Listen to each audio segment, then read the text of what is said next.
บ่ได้มาเว้าให้ย่านแต่อยากมาเล่าให้ฟังสวัสดีคุณผู้ฟังทุกท่านครับพอกับลุงดมในรายการลุงดมเล่าเรื่องผีมื้อนี้พอคุณผู้ฟังอยู่นี่ครับ 19 นาฬิกาวันศุกร์วันเสาร์อาทิตย์กับรายการดีๆมอบความสุขให้กับคุณผู้ฟังครับคุณผู้ฟังท่านใดที่มีเรื่องเล่าอยากนำออกอากาศสามารถส่งเข้ามาร่วมสนุกกับทางรายการของเราได้ครับคือเก่าครับลุงดมเป็นคนเล่าคุณผู้ฟังเป็นคนฟังฝากคุณผู้ฟังกดติดตามกด Subscribe กดแจ้งเตือนเป็นกำลังแก่กับผู้จัดครับเฮาคุณผู้ฟังไปฟังเรื่องราวที่เกิดขึ้นที่จังหวัดร้อยเอ็ดครับ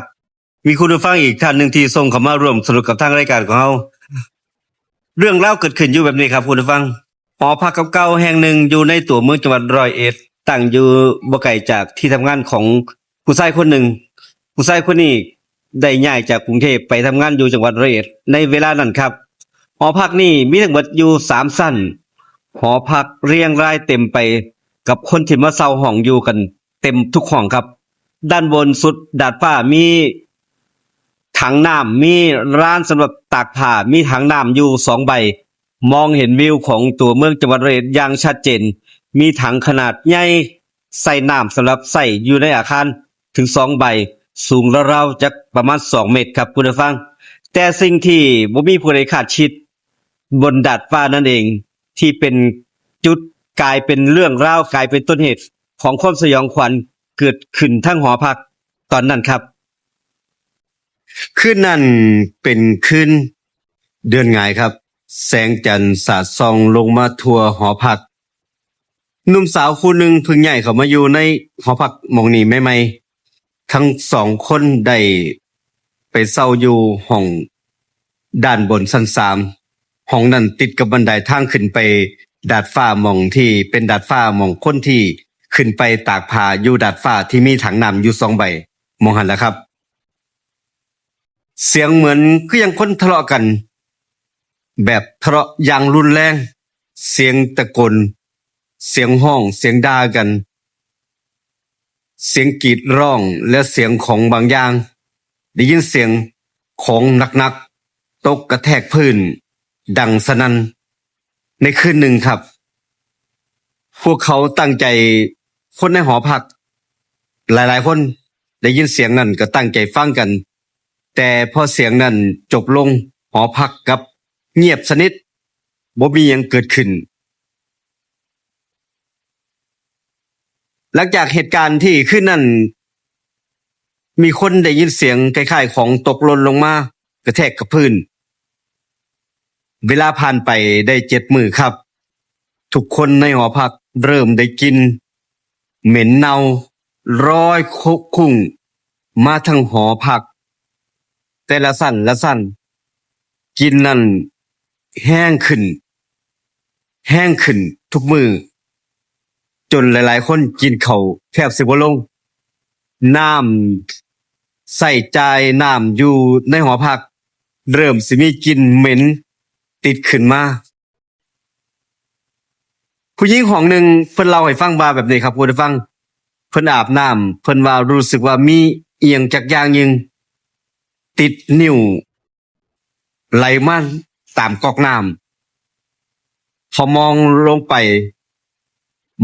ในน้ำที่น้ำไหลออกมาเห็นเป็นเส้นผมดำสนิทไหลออกมาจากฝักบัวอีกคนหนึ่งเราให้ฟังว่าเปิดก๊อกน้ำล้างหน้าแต่สิ่งที่ไหลออกมานั่นคือเศษเนื้อเละๆสีคล้ำๆเหมือนกับว่าเนื้อกำลังเน่าเปื่อยคนทั้งหอพักนี่แตกตื่นเจ้าของหอพักบอกว่าจิแบบนี้บ่ได้ดอกต้องจ้างคนมาล้างระบบน้ำสงสัยหนูตายบ่เพิ่นว่าแบบนี้ครับแต่ยิ่งเฮ็ดก็ยิ่งเฮ็ดให้เหม็นขึ้นแห้งหลายมื้อก็มีกลิ่นมาเรื่อยๆครับจนคนในหอพักนี่อยู่กันบ่ได้เพราะเหม็นทนกลิ่นเหม็นบ่ไหวคืนหนึ่งเวลาสักประมาณสักตี3หมาทั้งซอยก็พร้อมใจหอนกันราวกับว่ามันเห็นเอียงจากอย่างหนึ่งทุกตัวหันหน้าไปทางหอพักเป็นเรียงรายกันพร้อมหน้าพร้อมตากันเสียงหมากระหอนในตอนตี 3ครับ คนที่ยังบ่นอนเพิ่นเว้าให้ฟังว่า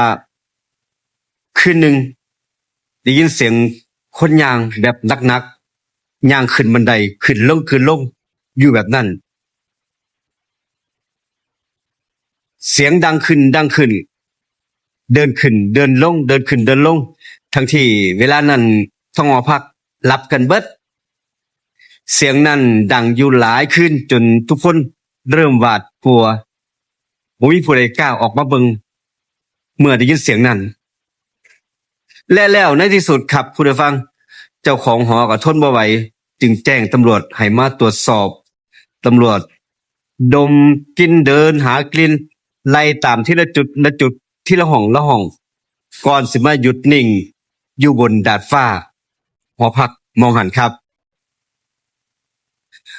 ตำรวจมองไปที่ถังน้ำขนาดใหญ่ทั้งสองใบใบหนึ่งมีฝา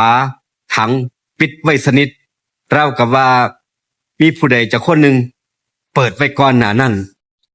เป็นที่สังเกตตำรวจบอกบัดนี้ครับเมื่อตำรวจเปิดฝาออกมาทุกคนพะงะกับสิ่งที่อยู่ในน้ำนั้นของบางอย่างรอยตุปปองอยู่ในถังน้ำใกล้ผนังด้านในครับเป็นร่างของผู้หญิงผมยาวกำลังเน่าเปื่อยน้ำหนองไหลปะปนไปทั่วถังส่งกลิ่นเหม็นสาบแห้งแทบหายใจบ่ออกเลยตอนนั้นครับใบหน้าของผู้หญิงคนนั้นบิดเบี้ยวแทบจำบ่ได้ว่าเป็นผู้ใดทันทีที่มีคนเห็นภาพนั้นทุกคนต่างกับเบือนหน้านี้เห็นหน้าตำรวจก็หันหน้านี้เอามือปิดดังไว้มีคนอยู่ในหอหลายคนถึงกับแล่นหนีหากแตกหากแตนลงไปด้านล่างด้วยความที่เหม็นแล้วก็หวาดผวากับกินนั่นกับภาพนั่นครับตำรวจเริ่มตรวจสอบแต่ละห้องจนมาหยุดที่ห้องของหนุ่มสาวคู่หนึ่งที่มาเซาอยู่ก่อนหน้านั้นที่ติดกับทางบันไดขึ้นดาดฟ้าภายในหอนั้นห้องนั้นพบร่องรอยคราบเลือดรอยนิ้วมือกดบนผนังเหมือนกับว่าผู้หญิงพยายามดิ้นรนเสื้อผ้าบางชิ้นถูกยัดซุกไว้ใต้ตู้มีคราบเลือดคล้ายๆเลือดติดอยู่แต่หนุ่มสาวคู่นั้นได้หายตัวไปเจ้าของหอบอกว่าทั้งสองคนแจ้งทั้งเจ้าของหอบอกว่าไปทำธุระที่ต่างจังหวัดจัก 2-3 มื้อแล้วสิกลับมาแต่ตอนนี้หายไปเบิดบ่มีผู้ใดพบสองผัวเมียคู่นั้นพบแต่ร่างสงสัยตำรวจว่าสงสัยสิเป็นผู้หญิงอยู่ในห้องนี้แหละหลังจากที่หลักฐานทั้งหมดตำรวจสันนิษฐานว่าหญิงผู้หญิงคนนี้อยู่ในถังน้ำนี่น่าจะถูกทำลายจนเสียชีวิตในห้องนี้แล้วผู้ก่อเหตุจึงรากร่างของผู้หญิงคนนี้ขึ้นบนดาดฟ้าโยนลงถังน้ำเพื่อปกปิดศพให้จมหายไปเรื่องนี้ก็ยิ่งร้อนขึ้นไปอีกครับเมื่อหลายคนจำได้ว่าก่อนพบศพเพียงคืนเดียวมีเสียงคนย่างขึ้นบันไดตอนตี 3และเสียงฝาโลหะบางอย่างตกกระแทกกับพื้น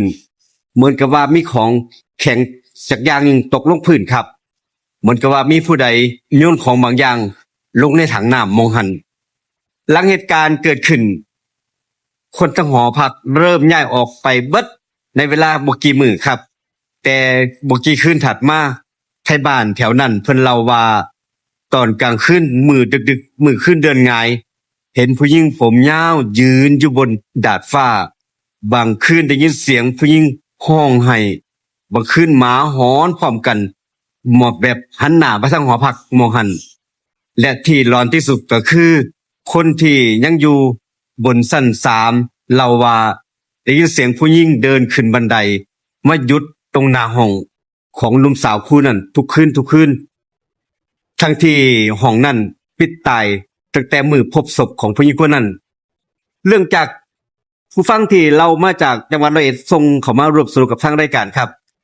เรื่องนี้บ่มีผู้ใดฮู้ว่าผู้ชายคนนั้นก่อเหตุแม่นบ่หรือว่าจังไดมื้อนี้ยังมีชีวิตอยู่หรือไม่บ่ฮู้แต่ที่พบศพของผู้หญิงคนนั้นที่ถูกทิ้งไว้ในถังน้ำอาจสิวิญญาณอาจสิวนเวียนอยู่บนดาดฟ้า อยู่กับถังน้ำอยู่หอพักมองหันรอให้คนอื่นมาเปิดเผยรอให้ตำรวจมาพิสูจน์ทราบ เป็นเรื่องที่ร้อนๆเกิดขึ้นอยู่ที่จังหวัดระยองครับคุณผู้ฟังตำรวจเชื่อว่าในคืนเดือนหงายนั้นทั้งสองคนทะเลาะกันอย่างรุนแรงจนเกิดเหตุศพถูกรากขึ้นไปบนดาดฟ้าและทิ่มลงถังน้ำเพื่อทำลายหลักฐานนั่นเองส่วนเหตุผลทั้งสองคนที่ทะเลาะกันอาจสิมาจากความหึงหวงหรือปัญหาทางครอบครัวและก็เจ้าของหอเพิ่นก็ได้นิมนต์พระมาเฮ็ดบุญประจำหอแล้วก็ทำความสะอาดหลังจากที่ลูกค้าคนที่เซาอยู่ย้ายออกไปเกือบเบิดเหลือบ่กี่คนศพได้ถูกทางมูลนิธิได้นำเอาไปเก็บไว้เพื่อรอญาติมารับศพหลังจากนั้นบ่กี่มื้อหลายคืนถัดมาครับคนที่เซาอยู่ชั้น3ที่ลงเรืออยู่ได้ยินเสียงผู้หญิงร้องไห้และเสียงฝีเท้าเดินขึ้นบนดาดฟ้าอยู่เสมอๆบ่ฮู้ว่าดวงวิญญาณของผู้หญิงคนนั้นสิยังคงวนเวียนอยู่หม้องหันเธอกำลังตามหาผู้ใดจักคนหนึ่งคนอยู่ในหอพักหลายห้องย้ายออกไปเกือบเบิดครับหลังจากเกิดเหตุบ่มีไผกล้าไปใส่น้ำจากถังนั้นอีกเลยอันนี้ก็เป็นเรื่องเล่าที่เกิดขึ้นที่จังหวัดร้อยเอ็ดครับคุณผู้ฟัง